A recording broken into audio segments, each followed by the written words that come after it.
Welcome everybody. Day 21 of the Democrat shutdown. It's now 3 weeks since the Democrats have decided to close the entire federal government.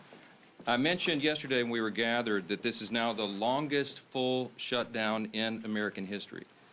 And yet again, Senate Democrats voted for the 11th time, 12 times overall, when you count House and Senate Democrats, to prolong the pain and keep the government closed. So we want to talk very briefly with you this morning about what that means, and then we're going to give you a little update on the Epstein matter. So far, this is what it means. So far, what this shutdown has caused to the economy and to the people of this country is really unconscionable. The U.S. economy has now lost hundreds of billions of dollars. We have federal workers who are desperate for pay and uncertain when they will get their next paycheck. You got families wondering if they'll go without food assistance next month because many people rely upon that. New federal loans and disaster aid have come to a complete halt, and the stewards of our nuclear defense stockpile are being sent home on furlough. Think of the implications of all this. All of it hurts the economy, it hurts our national security, and it hurts the American people, and the Democrats seem not to care. I was watching Republican Senate Majority Whip Barrasso this morning on an interview, and he said it, I think, very succinctly. He said the Democrats are practicing the politics of pain. I'm not sure I could say that any better. That's exactly what it is. And you think of what's happening right now. Think of what they have demanded in exchange as a ransom, the hostage they've taken to reopen the government. They're demanding taxpayer-funded health benefits be restored to illegal aliens. They're demanding that we spend billions of dollars overseas for ridiculous programs that the American people do not support. They want to claw back the $50 billion that we just got signed into law on July 4th to support our rural hospitals and all sorts of other crazy things. They're demanding taxpayer-funded health benefits for illegal aliens instead of agreeing to pay our men and women in uniform and provide vital health services and all the things that our most vulnerable Americans depend upon. It is unforgivable. And this is an indisputable fact. Everybody can see this, and everybody in this room knows what I'm about to say is true. Chuck Schumer and Hakeem Jeffries are terrified of their far left base in New York and around the country. So they have given in to their demands to shut down the government so that they themselves can get the left's approval and somehow salvage their political careers. That is the whole story in one sentence, okay? That's why Schumer said shamelessly that every day of the shutdown gets better for us. Who's the us? He's talking about he and Hakeem and the Democrats who are afraid of the far left base. So today I want to put a finer point on some of the very real consequences we're seeing and what they mean for Americans around the country. And I'll zoom in on some of these key Democrat states where the senators continue to dig their heels in and vote against opening the government. Yesterday from NBC News, here's the headline: air traffic control staffing issues cause flight delays across the country. The Secretary of Transportation said 53% of flight delays are now due to staffing issues, and usually that number is 5%. From Colorado, food banks face growing crises as shutdown impacts become a reality. That's the headline from Sky High News. What are Colorado's two Democrat senators doing? You've got Hickenlooper and Bennett. They have both now voted 11 times to keep the government closed. Virginia. Here's the headline yesterday, KSL. Virginia employees fear shutdown's impact on veterans' medical care. And meanwhile, there are two Democrat senators, Tim Kaine and Mark Warner, have voted repeatedly to put their thumb in the eye of those veterans. And they won't end this pain. From Hawaii, Hawaii News Now says, headline, government shutdown impacts telehealth for seniors in Hawaii. Seniors in Hawaii rely upon telehealth. Guess who's shutting it down? There are two Democrat senators, Brian Schatz and Mazie Hirono, voted again and again to keep the government closed and disrupt the health services for seniors in their own state. They've got a lot to answer to. From California, here's a headline, ABC 7 News. Alameda food banks step in to help TSA workers, families impacted by government shutdown. That is disgusting.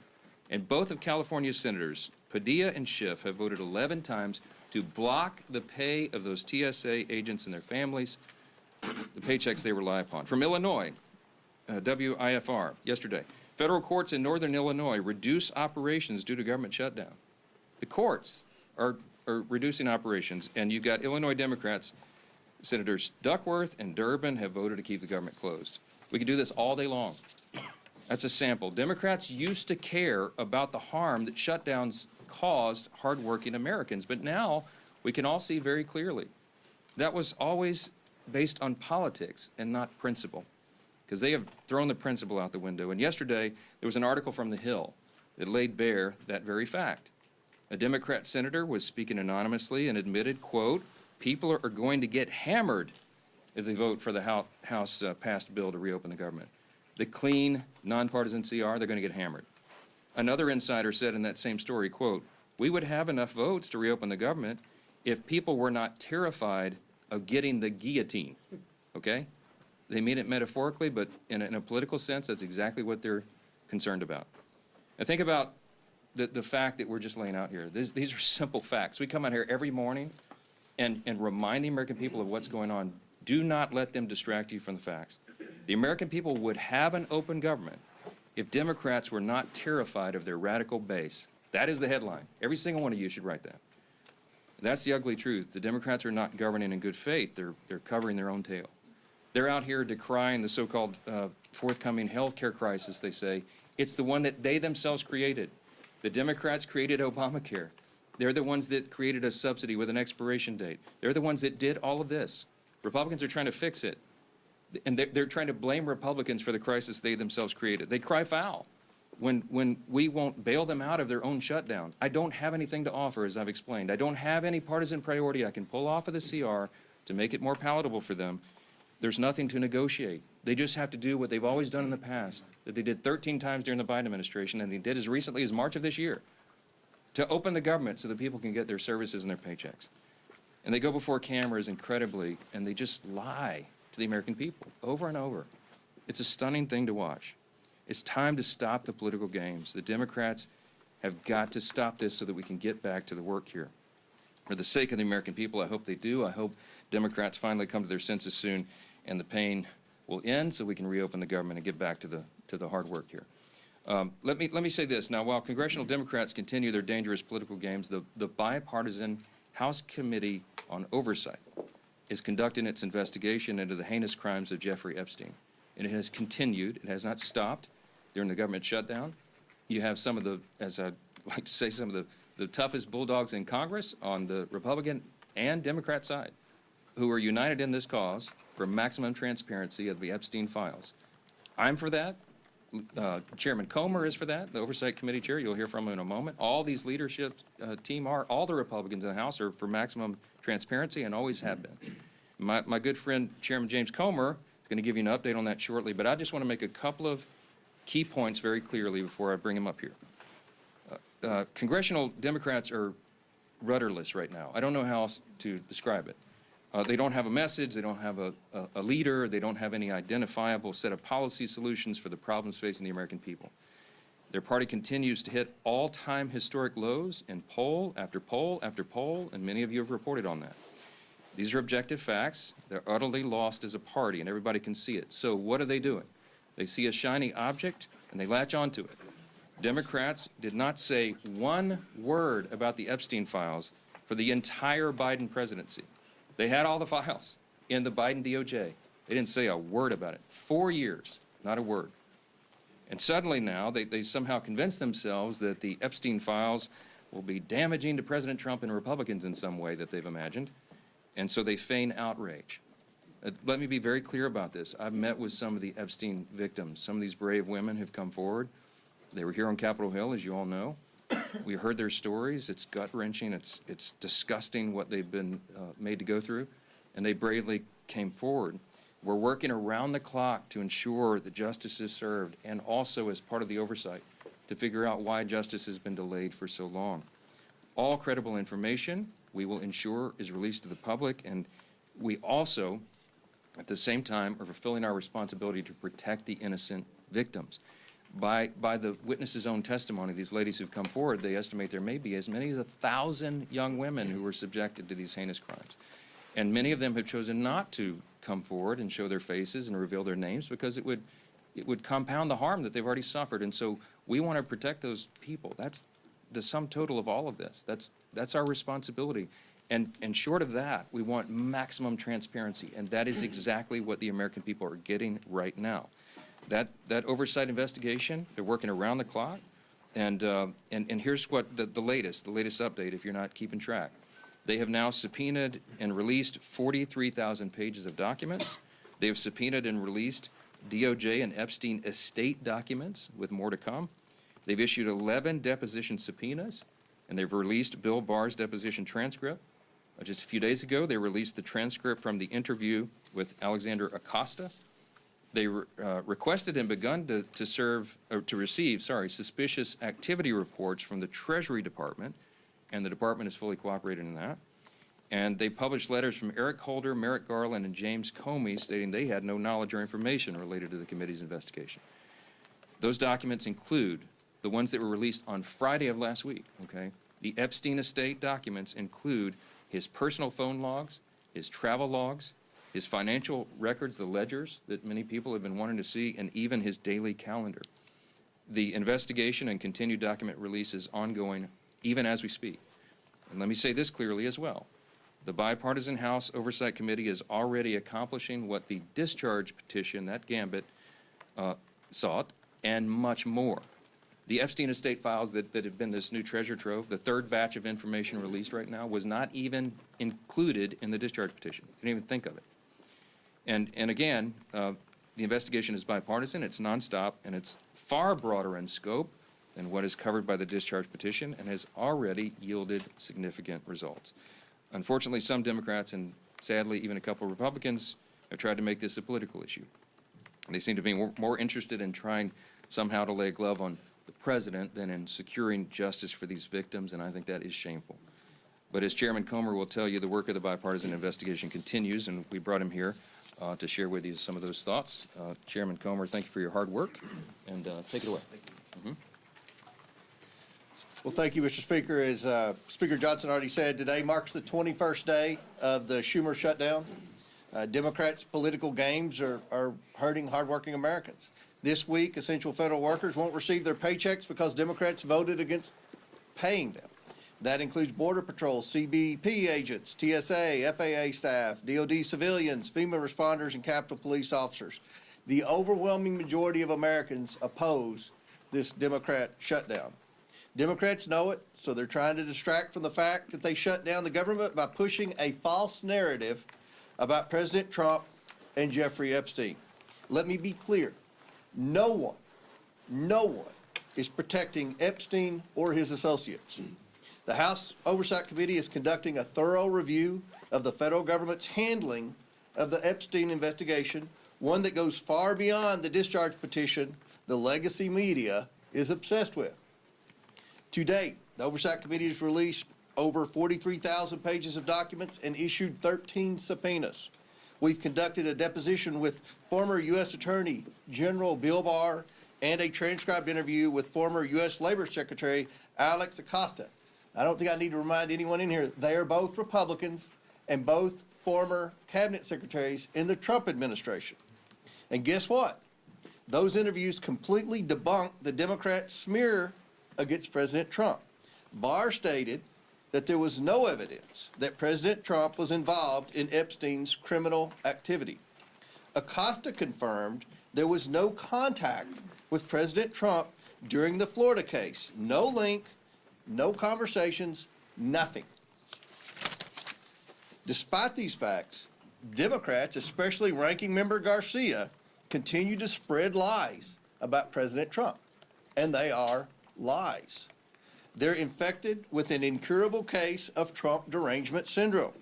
Oversight Committee Democrats post daily about Epstein. In fact, they've posted or reposted about Epstein nearly 60 times on X since the shutdown began.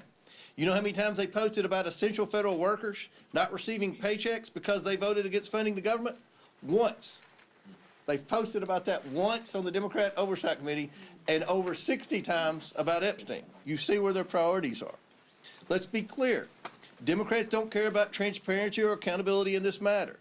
The evidence we've gathered does not implicate President Trump in any way. Public reporting, survivor testimony, and official documents show that Bill Clinton had far closer ties to Epstein. We're working to bring former President Clinton in for a deposition, but the Democrats aren't helping one bit. You would think, since we've already brought 2 former Trump cabinet secretaries in, they would be willing to bring in a Democrat who's had publicly a far closer relationship with especially Maxwell and Epstein. So why is that? That's a question every reporter should be asking Ranking Member Garcia and every Democrat on the committee. Why aren't you helping to bring Bill Clinton in for an interview and deposition just like we brought in Barr and Acosta? The Oversight Committee remains committed to accountability and transparency for the American people and for Epstein's victims. Our investigation has not stopped during this shutdown. We've released more documents just this past Friday. Democrats need to stop playing games and vote to reopen the government. With that, I yield back to the speakers. Thank you, Chairman Comer, and truly appreciate the hard work you continue to do to get the facts out. And that's what this has always been about. I want to continue to get those facts out, and your committee has been working tirelessly to do just that. As we enter the 3rd week of Chuck Schumer's shutdown, I think nobody can sum up just what is really going on better than the article yesterday in The Hill. You know, we've been saying up here for weeks that the real motivation behind the Democrat shutdown of the government is that they're afraid of the most radical far-left elements of the Democrat Party base. And yesterday, The Hill, in a pretty riveting article, laid bare the underbelly of the Democrat Party's motivation. It truly is fear of their own party's base that has driven the Democrats, especially in the Senate, to shut down the government. It's a calculated decision. And the continued votes, including yesterday, to keep the government shut down has been a direct result of the fear Democrats continue to have of their own party's base. Some of the most radical elements that you saw at the Hate America rally. We showed it up here on this dais yesterday with some of the most vile things that you saw. Many people that were holding signs calling for the death of the President of the United States. That's who Democrats in the Senate are most afraid of. And they're willing to inflict pain on millions of American families. And I think it's very important to understand what they're saying. There was one Senate Democrat aide who said people are going to get hammered by their liberal base if they vote to open up the government. So they're not concerned about the millions of families who are suffering because they're keeping the government shut down. They're just worried about getting hammered from their own base. And the Speaker laid out some of this too. There was another senator who said, quote, they'd vote to open up the government yesterday if left to their own devices, but don't want to risk an angry backlash from their base. They'd be more than willing to do it. They know it's the right thing to do to open up the government, but they're scared to death of the backlash from the radicals in the Democrat Party. Another person said enough Democrats would vote to reopen the government, quote, if people were not terrified of getting the guillotine. You know what that means. When they're more scared of their own party's base, you talk about profiles in courage, that's what we're experiencing. And maybe the worst was this, because the Speaker's gone over and over with some of the different states and the pain it's causing, not just here in Washington, but all around the country. In every state, there is real pain being inflicted. People that aren't sure if they're going to get another paycheck if they're working for the federal government. And there's a state, Georgia, that has a number of military bases, a lot of other federal workers. NIH is headquartered in the state of Georgia. And what is one of their senators, Senator Ossoff, thinking about all this? Another Democrat said, Senator Ossoff's calculation is, quote, do I vote to open the government up and get crushed and can't raise a single dollar of low-dollar money? Or do I vote to shut the government down and get $3 million from online fundraising? That's disgusting.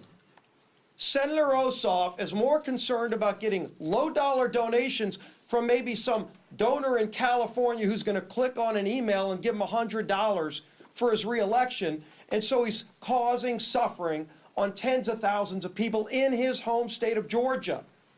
Senator Ossoff ought to send that tainted, dirty money back if he's raised $3 million off of the shutdown, off of the suffering he's caused, just so that he can get some more money from radicals around the country. Go look at his finance report during the shutdown. The low-dollar donations that he's more concerned about getting than opening up the government, which is the right thing to do, because they're scared to death of their base, because they want to keep getting low-dollar donations from the most radical members of the Democrat Party. That's what this is about. And we've been saying it, but now that Hill article truly exposed it, with anonymous senators finally speaking freely, with other Democrat aides admitting what's really going on their side. And when they asked the speaker, gee whiz, is there something else you can offer? What is there to offer to a party who's so morally corrupt and bankrupt that they're willing to sell out the American people because they're either scared of their base or they want to just keep getting low-dollar donations from donors around the country who are rooting for chaos for America, who want to undermine this country? That's what's going on here. And the American people are figuring it out. People in Georgia are figuring it out. They know why they're seeing the suffering, and their own two senators are voting for that suffering, and now you know why. It's laid out in full display for everybody to see. We're here ready to get back to the people's work for all the American people, not just for some far-left radical base who's holding the Democrat Party in D.C. hostage. Finally show some courage, some moral clarity. All we need is 5 senators to stand up and do the right thing, and it's long past time they do it. Now our whip. Tom Emmer.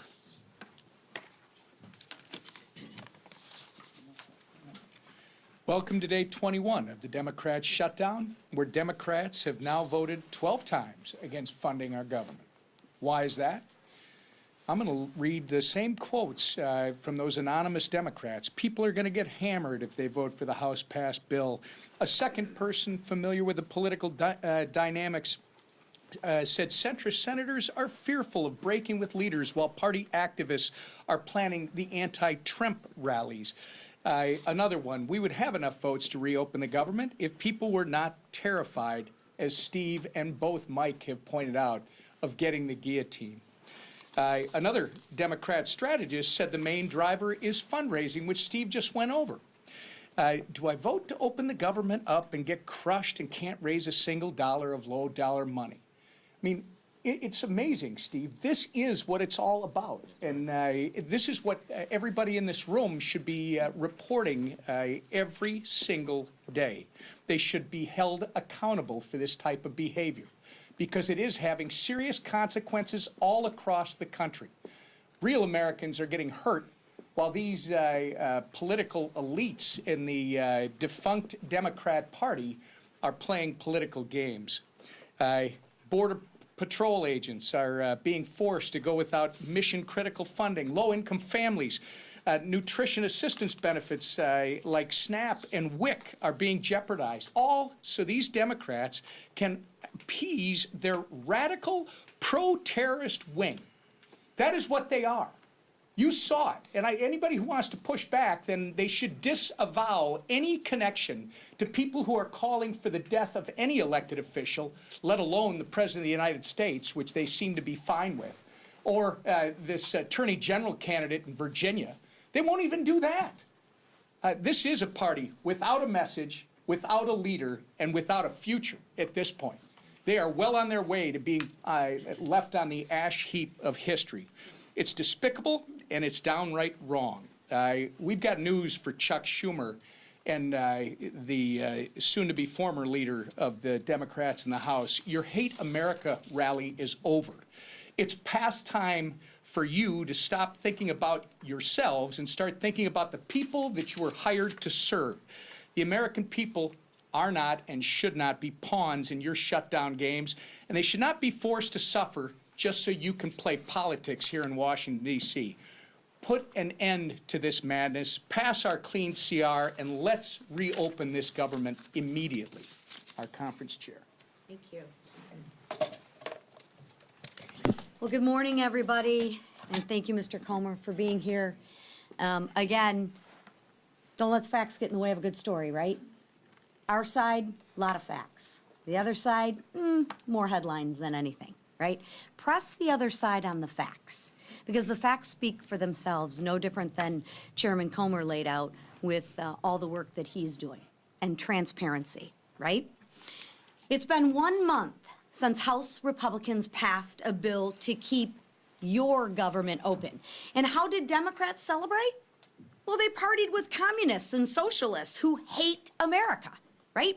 While Democrats were marching with their radical mobs, Republicans were actually meeting with Americans, listening, helping, and working. Let me give you a few examples. Congressman Siscomani visited a food bank helping families with food insecurity. Congressman Rick Allen stood with veterans left in limbo by the Democrats' political games. And Congresswoman Nicole Malliotakis thanked U.S. Park police officers while they worked without pay. That's the contrast. Because as the leadership team behind me said, I'm sure those low dollar amounts that they're raising, they're probably giving those monies back to the food banks and those people, right? No, they're putting it in their pockets. Republicans are working to help constituents navigate the chaos Democrats created when they chose to shut down the government. And the government and a shutdown should never be used for more wasteful spending. Democrats are performing for their radical audience. We see it time and time again. One side shows up for the American people. The other side shows off for their social media. The bottom line is this: Democrats are not fighting for you. They're fighting for the most radical 1% of their base, and of course, that low-dollar fundraising number. They're also leveraging the shutdown to demand $1.5 trillion in wasteful spending, climate pet projects in foreign countries, and health care for illegals. But Republicans won't cave. We won't fund the waste, fraud, and the abuse that the Democrats so violently and vehemently advocate for. We won't hand your tax dollars to illegals. Those are your tax dollars. And we won't let radicals dictate America's future. So it's time for the Democrats to wrap up the photo shoots and end the who's more radical contest and vote to reopen the government. Let's get the government reopened for our troops. Let's get the government reopened for our families. And let's get the government reopened for the American people. Thank you. Questions? Far right, yes, sir. Yeah, a CR is only one way to fund the government, and some of your members are kind of uncomfortable with being out on recess for a month. So why not bring everybody back, work through the appropriations that you haven't passed yet, and sort of do an end run around Hakeem Jeffries? Yeah, so couple things. First of all, 99.5% of the House Republicans understand exactly what we're doing. They agree with it. We talk regularly. We'll have another conference call later today. They have been out doing very essential, very important work in their districts, and their constituents appreciate that. I mean, they've been everywhere because, as Chairwoman McClain said, they've got to help cover the bases for the crisis that's been created by the Democrats. Now, the calculus and the strategy on when I bring everybody back, people have said, are you going to change your strategy? And I've said to you all very plainly, in good faith, we don't have a political strategy here. I don't have a strategy. We're just trying to do the right thing. We did what has been customary here and passed a simple CR. Again, this is really important, and it should be a headline in your journals as well. This is the first time in history that any party has shut down the government over a clean CR. It's a clean CR. That's the whole thing. There's nothing much more we can do. With regard to appropriations, the House Appropriations Committee has done its work. They got all 12 of the bills through committee, bipartisan fashion, by the way. Got them through committee. Now we got 3 off the floor. Senate got 3 off the floor. They don't match exactly, so they're going to conference committee. The appropriators are working during this period when we're not here on the floor. They're working and coordinating amongst themselves across the aisle and across chambers to get the next batch of approps ready and teed up for House passage. As soon as we get back to regular legislative session, we look forward to doing that, and the clock is ticking. Remember this as well. The CR was set to November 21st. Was that a random date? No, that date was chosen by Republicans and Democrat appropriators, decided upon to allow for 7 additional weeks so they could finish the job that you just asked about. Right now, the great irony is the Democrats who say they want everything to be done, they are the ones that are eating up the clock. They're preventing that very thing from happening. So many of you have asked me in the hallway, is November 21st going to allow enough time? That's becoming a very dicey prospect right now because we need every single day. Now, the appropriators are working right now. As we speak, they're working on it. I myself have spoken to appropriators in the Senate on the Democrat side. I mean, we're trying to prepare this work and to get it done as soon as possible, but it is true that the pressure gets turned up every day of the calendar that's eaten up by the Democrats' political nonsense. Back row, yes, sir, on the best. Thanks. CBS News is out with reporting this morning that a part in January 6th rioter was charged and arrested this week with threatening to kill Hakeem Jeffries. Do you have any reaction to that? No, terrible. That's the first I've heard of that. I don't know anything about it. But anybody who threatens to kill any political official, we denounce it absolutely. They ought to have justice fall upon their head. All right? How about that? Yes, sir. Second row right here. Thank you, sir. The Senate has sort of had this will-they, won't-they relationship with a Russia sanctions bill that has overwhelming bipartisan support. Would you like to see the Senate have a more accelerated timeline? And if they pass it during the shutdown, would you bring the House back to vote on it? Well, I don't anticipate it'll be passed during the shutdown, but there is a big appetite among Republicans, House and Senate, I can tell you, for tough sanctions on Russia. The president, as you know, you can take him at his own word, he's lost his patience with Putin. He's not a good faith operator. Obviously, he's the aggressor in an unjust war, and it needs to end.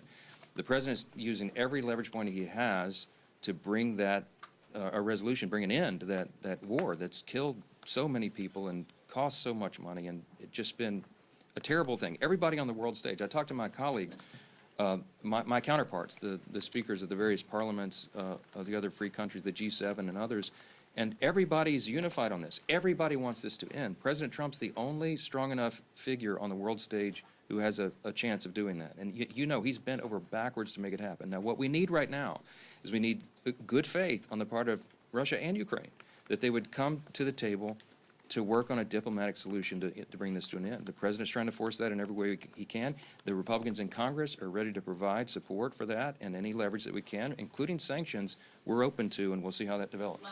For sure. Mr. Speaker, getting back to the threat to Hakeem Jeffries, this is one of a number of individuals that were pardoned as a result of January 6th who have been rearrested on various charges. Did President Trump make a mistake by just offering up a blanket pardon for every single person that was convicted as a result of January 6th? I don't know any of the details of this at all. I don't know who's been alleged to have been involved in this. I will say that anybody who threatens political violence against elected officials or anyone else should be have the full weight and measure of the Department of Justice on their head. I trust that will happen. I hope it will. We are intellectually consistent about that, obviously. I will tell you this. The violence on the left is far more prevalent than the violence on the right. Don't make me go through the list. You all know it. All of these the assassination culture that's been advanced now, this is the left in almost every case that is advancing this and not the right. So let's not make it a partisan issue. You don't want me to go there. We're just going to say anybody, any deranged individual, this has to stop. And the rhetoric that you saw on display on Saturday, we highlighted yesterday, it plays into this, okay? There are people that get triggered. There are deranged people in society when they hear elected officials participating in a rally that was paid for by Soros and sponsored by communists with signs and placards and mantras that were repeated that we should bring death to, fascist politicians. What they mean is they call every Republican a fascist now. They're calling for the death of elected officials. Please, enough of that. We got to stop it. Stop the rhetoric, stop all the nonsense, and But stop what the about the violence. blanket pardon, sir? Was that the blanket pardons? Was that Look, appropriate? I'm not going to address it because I'm not sure of the details of this, and I think we've said enough. You know where we stand, and every one of you should stand there the same way. We denounce violence from anybody, anytime. Those people should be arrested and tried. Mr. Thanks. Speaker, should the president have bipartisan negotiations to end the shutdown? Why isn't he involved?